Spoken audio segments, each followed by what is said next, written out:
નમસ્કાર દર્શક મિત્રો, આપ જોઈ રહ્યા છો ભારત એક્સ 24 ન્યૂઝ। હવે જોઈએ અગત્યના સમાચાર। જાલોદ નગર ગણપતિ બપ્પા મોરિયાના જય જયકાર સાથે ગુંજી ઉઠ્યું। જાલોદ નગરમાં ઢોલ નગારા તેમજ અગલે બરસતું જલ્દિયાના કોલ સાથે ગણપતિ બપ્પાને ભાવભરી વિદાય આપી। રામસાગર તળાવ, ભોજા તળાવ તેમજ માંડલેશ્વર ખાતે ગણપતિ બપ્પાને વિસર્જન કરાયા। જાલોદ નગરમાં 10 દિવસનો આતિથ્ય ભોગવી અનંત ચૌદસના દિવસે તારીખ 6/9/2025 શનિવારના રોજ ગણપતિ બપ્પાને ભાવભરી વિદાય આપવામાં આવી હતી। ધાર્મિક માન્યતાઓ મુજબ ગણેશ ચતુર્થી પર સ્થાપના કરવામાં આવેલ ગણેશજીની પ્રતિમાને 10 દિવસ સુધી સતત સેવા પૂજા ભક્તિ કરી અનંત ચૌદસના દિવસે પાણીના પ્રવાહમાં વિસર્જન કરવામાં આવે છે। સતત 10 દિવસનો ગણેશજીનો પાવન ઉત્સવ નગરજનો સતત સેવા પૂજા અને ભક્તિભાવ સાથે ઉજવવામાં આવ્યો હતો। નગરના અલગ અલગ પંડાલો તેમજ ઘર-ઘરમાં ગણપતિની સ્થાપના કરવામાં આવી હતી। નગરમાં એકલવ્ય યુવક મંડળ દ્વારા સિંદૂર ઓપરેશન થકી સુંદર ઝાંખી બનાવી હતી।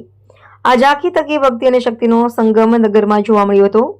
એકલવ્ય યુવક મંડળ દ્વારા છેલ્લા દિવસે 56 ભોગ તેમજ નગરના અલગ અલગ ગણેશ પંડાલોમાં નગરના અધિકારી વર્ગ, રાજકીય વર્ગ તેમજ સામાજિક કાર્યકર્તાઓનો ઘસારો ગણપતિજીના આશીર્વાદ તેમજ પૂજા કરવા માટે આવ્યો હતો। આજ રોજ ગણપતિ વિસર્જન કરવાના દિવસે દરેક પરિવારો જ્યાં બાપુનું સ્થાપન કરેલું હોય તેમજ પંડાલોમાં પૂજા અર્ચન કરી ભગવાનના રથને સજાવી વાજતે ગાજતે વિદાય આપવા માટે નગરજનો ઉત્સાહિત જોવા મળ્યા હતા। નગરમાં ગણેશજીના વિસર્જન ટાણે નીકળેલ શોભાયાત્રામાં નાસિક, ઢોલ, બરોડાથી આવેલ ડીજે તેમજ ગણપતિ આયોજકોના ગણવેશી અનેરું આકર્ષણ જમાવ્યું હતું। દાહોદ જિલ્લા પોલીસ અધિક્ષક રાજવીરસિંહ જાડેજાએ પણ જાલોદ રામસાગર તળાવની મુલાકાત લીધી હતી। નગરપાલિકા દ્વારા તળાવમાં ગણપતિ બપ્પાનું વિસર્જન કરે ત્યારે પૂજાપો તેમજ ફૂલમાળા અલગ લેવાની સુંદર વ્યવસ્થા કરવામાં આવી હતી,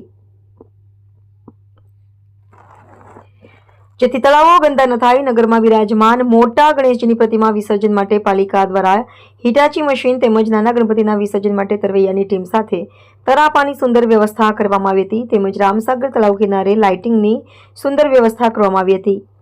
નગરપાલિકા દ્વારા વરસાદ વચ્ચે સતત માઇક પર સૂચનાઓ આપી જાહેર જનતાને ગણપતિ વિસર્જન માટે જરૂરી સૂચનાઓ આપી રહ્યા હતા।